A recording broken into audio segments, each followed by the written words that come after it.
আসসালামু আলাইকুম। আমি এশা বলছি, এশাস লাইফ অ্যান্ড মোমেন্টস থেকে আপনাদের সবাইকে স্বাগতম নতুন আরেকটা ভিডিওতে।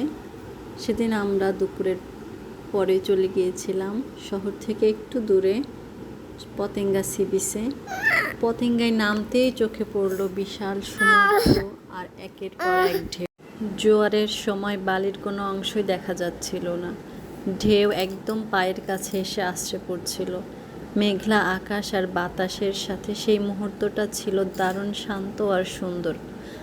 আমাদের বাবু ঢেউয়ের শব্দ শুনে একদম মুগ্ধ হয়ে গিয়েছিল। কখনো অবাক হয়ে তাকাচ্ছে, কখনো ছোট্ট হাসি দিচ্ছে। এই ছোট্ট এক্সপ্রেশনই আজকের দিনের সব থেকে বড় আনন্দ।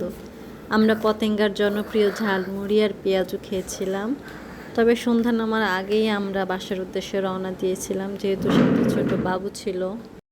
আপনাদের সবাইকে অসংখ্য ধন্যবাদ ভিডিওটি দেখার জন্য। আপনাদেরকে পরবর্তী ভিডিও দেখা আমন্ত্রণ রইল। ততক্ষণ পর্যন্ত নিজেরা সুস্থ থাকবেন, আমাদের জন্য দোয়া করবেন।